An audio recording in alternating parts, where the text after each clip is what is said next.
Mes grands-parents. Il y a 3 banques centrales africaines qui gèrent l'économie et la vie de millions de personnes. Et devinez qui est-ce qui a un droit de veto dans chacune de ces banques? Ça la France. Donc si un jour un pays comme le Mali décide d'emprunter de l'argent à une de ces banques pour faire un pont pour son peuple, et ben à ce moment-là, il y a un mec qui vient du fin fond de Roubaix, que personne ne connaît, qui ne parle même pas la langue du pays, et ben il a le droit de dire... Le slogan de la France, ça devrait être maintenant... Liberté, égalité, fraternité au-dessus de la Méditerranée. En dessous, non, tu pues la merde. Et puis quand j'entends que la France fait des dons en Afrique, non, voler 50 € à quelqu'un et lui donner 10 €, ce n'est pas un don, c'est un remboursement. Et heureusement qu'il y a eu des chefs d'État qui se sont rebellés contre le franc CFA. Il y a eu par exemple Sylvanus Olympio. Ah non, lui il a été assassiné, pardon. Il y avait aussi Thomas Sankara. Non, lui aussi il a été assassiné. Non. Il y a aussi Modibo Keïta.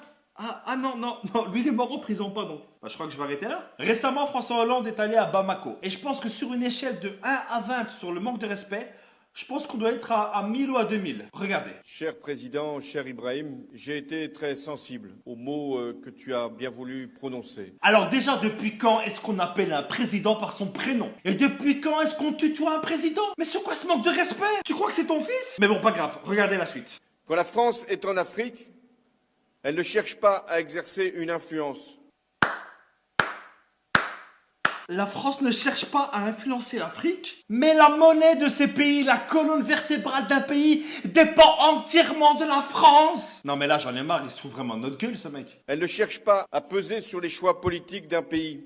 Quoi? Combien de chefs d'État africains ont été destitués par la France? Et encore moins à capter ses ressources. Non, c'est bon, je me tire, c'est bon.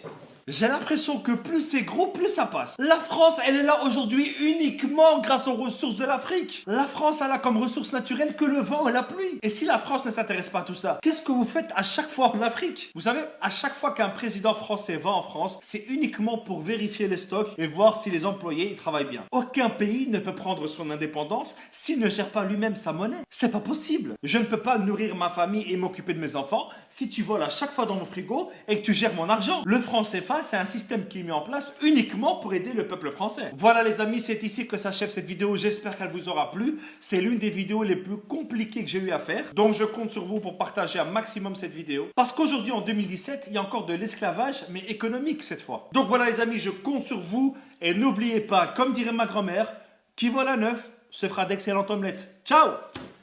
On oublie seulement une chose, c'est qu'une grande partie de l'argent qui est dans notre porte-monnaie vient précisément de l'exploitation, depuis des siècles, de l'Afrique. Pas uniquement, mais beaucoup viennent de l'exploitation de l'Afrique.